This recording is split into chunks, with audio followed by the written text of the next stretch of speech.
नमस्कार अंगणवाडी सेविका आणि मदतनीस भगिनींनो, तर आज आपण सर्वात मोठी बातमी बघणार आहोत। बघा, तब्बल 23 वर्षांनंतर महिला व बालविकास या खात्यामध्ये भरती केली जाणार आहे। एकूण 8669 पद या ठिकाणी भरली जाणार आहेत। याची माहिती महिला व बालविकास मंत्री आदिती तटकरे यांनी दिलेली आहे। तर अंगणवाडी सेविकांनो, ही बातमी नेमकी काय आहे, हा निर्णय काय आहे, ही भरती काय आहे, याची सविस्तर माहिती आपण या व्हिडिओमध्ये बघणार आहोत। तर हा व्हिडिओ शेवटपर्यंत बघा, तरच तुम्हाला समजणार आहे की नेमकी भरती काय आहे, कोणकोणती पदे या ठिकाणी भरली जाणार आहेत। तर हा व्हिडिओ शेवटपर्यंत बघा। आणि तुम्हाला मी कालच म्हटलं होतं की आपलं चॅनल सबस्क्राइब करून ठेवा। अशा प्रकारचे नवीन व्हिडिओ येत असतात, कोणकोणत्या भरती येत असतात त्याची माहिती आम्ही तुम्हाला लगेच सांगत असतो। त्यामुळे सर्वांनी चॅनलला सबस्क्राइब करून ठेवा, जेणेकरून तुम्हाला अशा प्रकारचे महत्त्वाचे व्हिडिओ तुम्हाला बघायला मिळत असतात। त्यामुळे सर्वांनी चॅनलला सबस्क्राइब करा। बघा, महिला व बाल विकास या खात्यामध्ये तब्बल 23 वर्षांनंतर ही सर्वात मोठी भरती केली जाणार आहे। यापूर्वी 2003 ला भरती केली गेली होती आणि 2003च्या नंतर महिला व बाल विकास या खात्यामध्ये कुठलीच भरती केली गेली नव्हती। 23 वर्षाच्या नंतर आता बघा, या खात्यामध्ये एकूण 8669 पदांची भरती केली जाणार आहे। यामध्ये वेगवेगळे बरेच पद आहेत। यामध्ये सुपरवायझरचं पद आहे, नंतर महिला व बालविकास प्रकल्प अधिकाऱ्याचे पद आहेत। बघा, भरपूर पद, जेवढे पद ज्या या खात्यामध्ये आहेत त्या सर्व पदांची भरती आता लवकरच केली जाणार आहे। बघा, तुम्हाला या ठिकाणी मी ही बातमी दाखवतो। बघा, महिला व बालविकास मंत्री आदिती तटकरे यांनी ही बातमी या ठिकाणी दिलेली आहे। त्यांनी सभागृहामध्ये घोषणा केलेली आहे। बघा, तब्बल 23 वर्षानंतर महिला व बालविकास विभागानं बघा एक मोठा निर्णय घेतलेला आहे। नियमित व बाह्य यंत्रणेद्वारे मनुष्यबळ एकूण 11,512 पदे व 2,21,328 अंगणवाडी कर्मचाऱ्यांच्या मानधनी पदाच्या सुधारित आकृती संबंधास मंजुरी देखील देण्यात आलेली आहे। बघा, महिला व बाल विकास विभागामध्ये 8669 नियमित पदे भरण्यात येणार आहेत। याबाबतची माहिती राज्याच्या महिला व बाल विकास मंत्री आदिती तटकरे यांनी दिलेली आहे। आणि याचा GR सुद्धा या ठिकाणी तुम्हाला मी दाखवणार आहे। या व्हिडिओच्या नंतर तुम्हाला GR दाखवण्यात येणार आहे। शेवटी तुम्हाला मी GR दाखवतो। त्या GR मध्ये बघा एकूण किती पदे आहेत हे तुम्हाला कळणार आहे। एकूण कमीत कमी 50 पानाचा तो GR आहे आणि त्या GR मध्ये सर्व रिक्त पदे त्या ठिकाणी देण्यात आलेली आहेत। कुठं रिक्त पद आहे आणि कुठं पद जी भरती होणार आहे, किती संख्या आहे भरायची, याची सर्व माहिती त्या GR मध्ये देखील दिलेली आहे। बघा, या ठिकाणी लिहिलं आहे की 23 वर्षानंतर महिला व बालविकास विभागानं बघा 8669 नियमित पदे भरण्यात येणार आहेत। 23 वर्षानंतर महिला व बालविकास विभागामध्ये 8669 नियमित पदे भरण्यात येणार आहेत। या निर्णयामुळे विभागाच्या सक्षमीकरणाला मोठी चालना मिळणार असल्याची माहिती मंत्री आदिती तटकरे यांनी दिलेली आहे। बघा, शासन निर्णयानुसार विभागातील एकूण पदांचा आढावा घेण्यात आलेला आहे। त्यापैकी काही पदे निश्चित रद्द करून 165 नव्या पदांची वाढ करण्यात आली आहे। त्यामुळे विभागासाठी एकूण 8669 नियमित पदे मंजूर करण्यात आली आहे। शिवाय विभागाच्या कामकाजासाठी 2843 पदे बाह्य यंत्रणेमार्फत भरण्यात येणार आहेत, अशी देखील माहिती त्यांनी सांगितलेली आहे। बघा, 2843 पदे बाह्य यंत्रणेमार्फत या ठिकाणी भरण्यात येणार आहेत। बघा, एकात्मिक बाल विकास सेवा म्हणजे ICDS योजनेअंतर्गत 1,10,764 अंगणवाडी सेविका व 1,10,764 या मदतनीस एकूण 2,21,328 पदे त्यांची मंजूर करण्यात आलेली आहेत। बघा, राज्यात एकूण 1,10,764 अंगणवाडी केंद्रांना मंजुरी देण्यात आलेली आहे। त्या अंतर्गत सुमारे 1,09,759 अंगणवाडी सेविका व 1,06,742 अंगणवाडी मदतनीस कार्यरत आहेत। या कर्मचाऱ्यांचे मानधन केंद्र व राज्य शासनाच्या अनुषंगाने 60 ते 40% हिस्सातून दिले जाते। तसेच अतिरिक्त राज्य हिस्सा देखील नियमितपणे अदा केला जातो। यानुसार राज्याचा हिस्सा अदा करण्यात आला होता। केंद्र शासनाने विकसित केलेली SNA स्पर्श प्रणाली ही अत्याधुनिक डिजिटल प्रणाली आता या प्रक्रियेमध्ये यशस्वीरित्या कार्यान्वित करण्यात आलेली आहे। बघा, ही झाली बातमी झाली। आता याचा आपण थोडक्यात GR बघूया। GR खूप महत्त्वाचा आहे। आपण मेन तर बातमी या ठिकाणी बघितली। बघा, किती मोठी भरती या महिला व बाल विकास विभागामध्ये निघालेली आहे। आपण GR मार्फत या ठिकाणी आपण बघूया। तुम्हाला मी GR दाखवतो। त्या GR मध्ये आपल्याला कळेल की किती सर्वात मोठी भरती शासनाने या ठिकाणी काढलेली आहे। बघा हाच तो GR आहे. या GR मार्फत बघा महिला व बालविकास विभागामध्ये सर्वात मोठी 8,669 पदांची भरती केली जाणार आहे. हा GR तुम्ही या ठिकाणी वाचू शकता. खूप मोठा GR आहे. मी तुम्हाला पदच कोणकोणते भरण्यात येणार आहेत बघा ते फक्त दाखवतो. ह्या GR तुम्ही या ठिकाणी वाचा. खूप मोठा हा GR आहे. मी जर वाचून दाखवलं तर आपला व्हिडिओ खूप मोठा होईल, त्यामुळे हा GR तुम्ही या ठिकाणी वाचून घ्या. बघा तुम्ही GR वाचत असताना व्हिडिओ स्किप करा, म्हणजे व्हिडिओ थांबवून हा तुम्ही GR वाचू शकता. जर तुम्हाला GR जर पाहिजे असेल तर या महिला व बालविकास या वेबसाईटवर हा देखील GR उपलब्ध करण्यात आलेला आहे. त्या ठिकाणी तुम्हाला GR मिळून जाईल. बघा या ठिकाणी या बघा इथून या पदांची भरती सुरू झालेली आहे. बघा एकूण 40 ते 50 पेजचा हा GR आहे.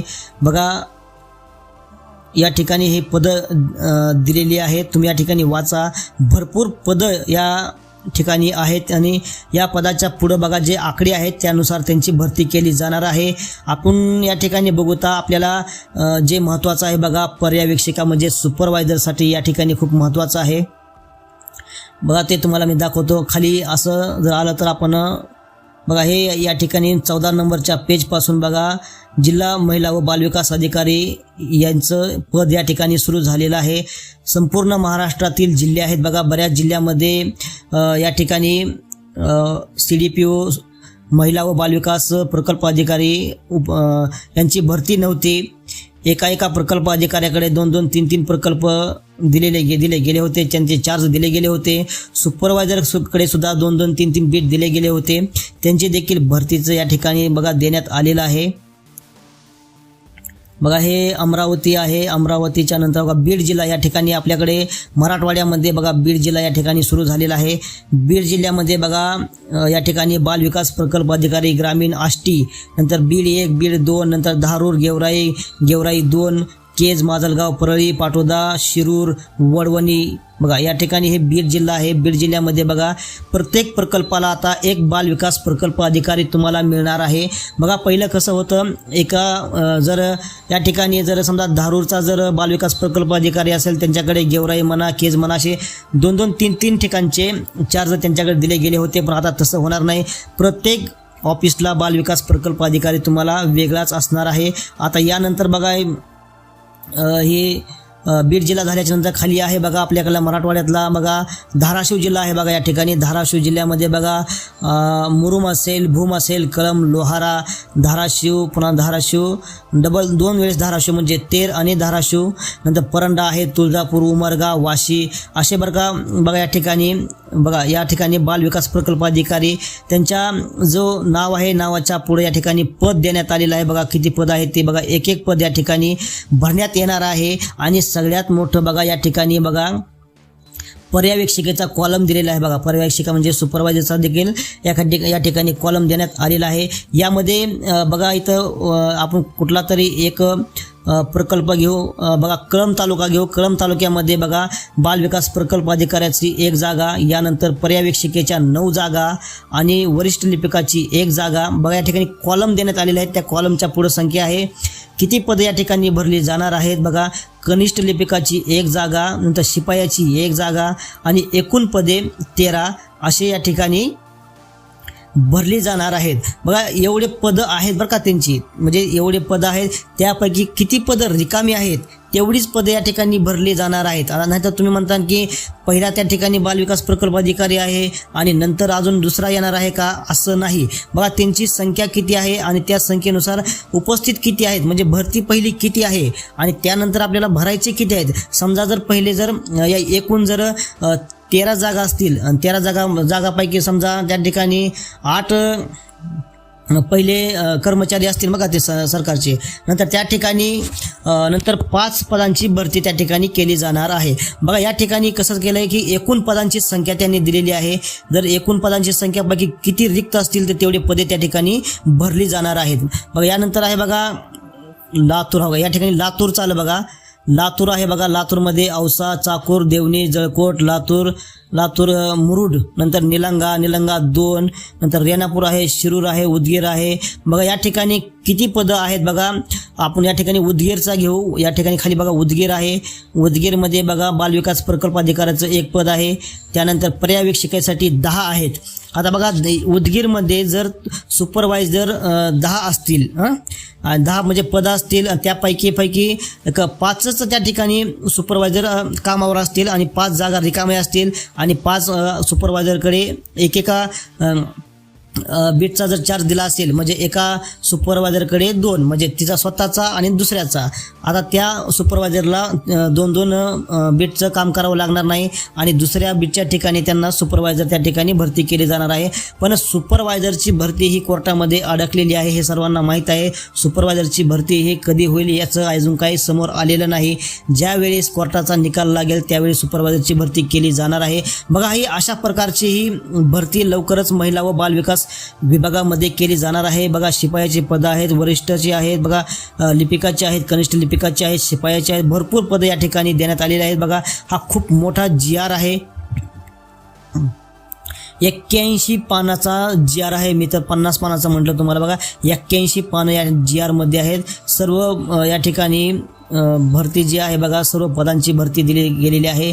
आता ही भरती बघा तुम्ही म्हणता की अंगणवाडीच्या कार्यालयात एवढी भरती नाही. बघा ही भरती टोटल मुंबईपासून पूर्ण महाराष्ट्रामध्ये मुंबईचं जे आयुक्तालय आहे त्या आयुक्तालयामधली सुद्धा ही भरती होणार आहे.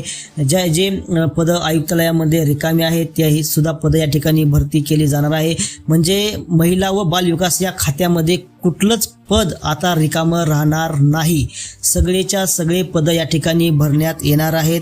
आणि आपण बघू शकता या ठिकाणी खूप मोठा GR या ठिकाणी देण्यात आलेला आहे. आणि या GR मध्ये बघा टोटल सगळे पदांची नावं दिलेली आहेत, किती संख्या आहे, काय आहे, हे सगळं देण्यात आलेलं आहे. बघा या ठिकाणी तुम्ही बघू शकता GR मध्ये सर्व माहिती दिली गेलेली आहे. तर बघा ही सर्वात मोठी बघा एकूण 23 वर्षानंतर महिला व बालविकास या खात्यामध्ये भरती शासनाने काढलेली आहे. 23 वर्षानंतर ही भरती होत आहे. बघा 2003ला ही शेवटची भरती झाली होती आणि 2023 नंतर आता 2026ला म्हणजे एकूण 23 वर्षानंतर महिला व बालविकास या खात्यामध्ये भरती केली जात आहे. तर अंगणवाडी सेविका आणि मदतनीस भगिनींनो बघा ही तुमच्यासाठी पण खूप महत्त्वाचं आहे. बघा तुमच्यासाठी म्हणजे महत्त्वाचं म्हणजे कसं, आता सुपरवायझर भरती होणार आहे. तुमची तयारी मात्र सुरू ठेवा, तुमचा अभ्यास सुरू ठेवा. ज्यावेळेस कोर्टाचा निकाल लागेल तेव्हा सुपरवायझरची सुद्धा भरती त्या ठिकाणी केली जाणार आहे आणि बाकीची तर भरती या ठिकाणी केली जाणारच आहे. तर हा व्हिडिओ जास्तीत जास्त शेअर करा. आपल्या काही अडचणी असतील, आपल्या मनामध्ये काही शंका असतील तर या व्हिडिओच्या कमेंटमध्ये नक्की सांगा. आम्ही त्या शंकेचा तुम्हाला उत्तर देऊ. आणि हा व्हिडिओ जास्तीत जास्त शेअर करा. आपल्याकडे असलेल्या व्हॉट्सअप ग्रुपवरती हा व्हिडिओ टाका, जेणेकरून याची माहिती सर्व अंगणवाडी सेविका आणि मदतनीस यांना मिळणार आहे. आणि असेच अंगणवाडी विषयक महत्त्वाचे व्हिडिओ बघण्यासाठी आमचं YouTube चॅनल सबस्क्राईब करा. धन्यवाद.